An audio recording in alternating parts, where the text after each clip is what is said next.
First life, then spaces, then buildings. The other way around never works. This quote by John Gale means a lot more than it looks. Present-day Colombo is suffering from bad planning, which emphasizes buildings over life. The monocentric zoning has decreased pedestrian life, and people are programmed to follow routines. Slave Island, which is surrounded by monocentric zones, is still undergoing monocentric planning. High-rise mixed development is planned for the precinct, which needs people to be relocated and historic buildings to be demolished. But there is a community resistance to this which is not get voice to this broader society. Slave Island has a rich cultural diversity and a social structure. Therefore, to protect that identity in urban scale, the following key factors should be addressed. And to accomplish that, situationist ideas are used. Psychogeography as an urban catalyst. Situationists who were in France in 90s put forward this idea where people are being programmed to follow routines and involuntary decision making is subjugated by mass media. Psychogeography is the playfulness in physical geography which maps the geography in mind as feelings. In order to have different psychogeographic maps to different individuals, they should follow different involuntary decision making patterns. This is done by drifts which are either physical or functional contrasts. Art is the center element as per Situationists to promote involuntary decision making. Since the Slave Island has a rich foundation for street artists, metal sculptors and performers, a network of drifts could be used to highlight their artsiness while getting the general public to interact with them, taking their voice to a broader audience. Here, I have proposed a number of small-scale interventions to create drifts in the broader context, while Site 1 and 2 acts as the main catalyst. Combined, they create an indoor and outdoor theatre complex. Community is intertwined with drifts, which connects two historic buildings, Disoisa building and Rio Cinema building. People are promoted to go into the housing alleyways and continue on a journey of discovery. These drifts may have open sculptures, arts, seating areas, food stalls, etc. The main node of Rio Cinema was the celebrated hotel and cinema which was burned down in the 90s. Thus, the hotel was abandoned and now only the cinema remains. The brutalist concrete structure later became a hub for artists and exhibitions. Therefore, an improved gallery and theatre complex suits the site. Keeping the old facades of the hotel, cinema is rebuilt from scratch.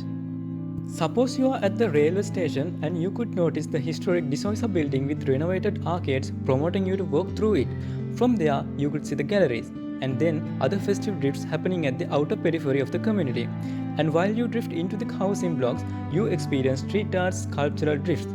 These are already existing art walls in the community. And then maybe the smell of food would drift you further. And again, arts drifts, and by the end, the ramp structure and the new metal box would create another drift for the crowd to move into the site. Also, the site could be even noticed from the gallery area itself. The ground layer of the site is utilized to attract more crowd to the functions, to drift them and also for them to interact with the community. The three main roads are connected to create a public square. The public square is accessed from all the three roads plus the community drift route which goes through children's play space. Facilities are provided in outer edges while leaving space to penetrate into the size. The ground floor is a community art workshop exposing community talent. A skeleton steel mesh structure connects the new and old buildings, and the ground level acts as an arcade and a shortcut which also acts as a multifunctional gallery space. Creepers and flowering plants are grown to give a sensory drift and more natural feeling. The main entrance promotes private function to go to first floor lobby while experiencing the total drift. The public square has feature graffiti walls as well and plants as intermediate viewpoint so that community gets more privacy. The main journey for the public is intertwined with private functions. The lower workshops are public access, but the next public function lies at the fourth floor where they go through the ramp structure to come to that floor while experiencing the private galleries visually.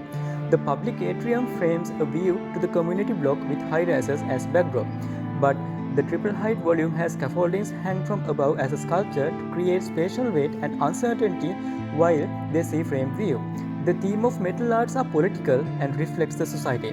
The glass frames are attached from outside the facade even though the interior is refurbished, exterior is weathered. The mezzanines have to be accessed from outside ramp, getting a good view of the community.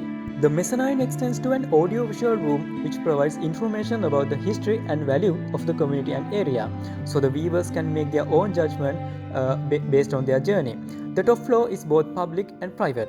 If public go further up, they can experience a 270-degree view with the smell of flowering plants. Gallery items are also depicted in scaffoldings embedded into concrete. This is the section of the outer skeleton supported from cantilevered concrete beams.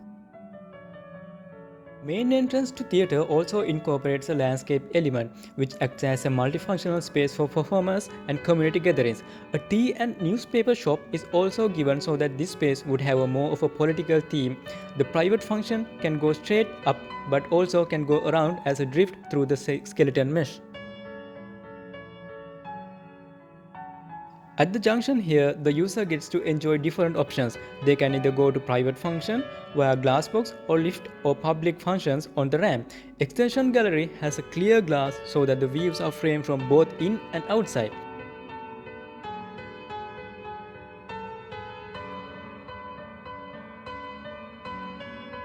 And these are the details. The structural concrete columns support top steel boxes which accompanies the theatres. The theatre wing have 2 mini theatres and 1 main theatre, and facilities are given at the top floor. Even though these functions are private, public ramps access these spaces as well, so functional drifts could happen. The gallery has elevated center volume to get more spatial prominence. The private functions are wrapped in cotton steel clad which emphasizes horizontal cladding. This acts as a drift in the larger context, but also indicates the withering of functional priorities with time, a timeless gesture. The top glasses are in line with clad to create an even facade and tinted black to avoid visual connection from outside. These are fixed from outside of the facade. The lobby of the main theatre is a double height, and the glass box acts as a viewpoint for future drifting after the movie time. There is a clear difference between the material usage. The metal ramps and the metal mesh are all for the public functions, but the private function accompanies concrete floors, concrete walls.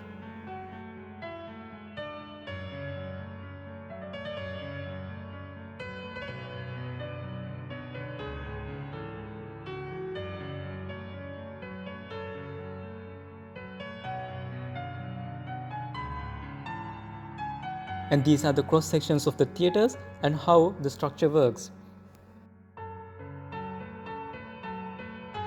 The entrance ground level progression has increasing spatial volume, giving hierarchy to public square. The ramp and handrails are in steel mesh which would eventually get covered in creepers at some point.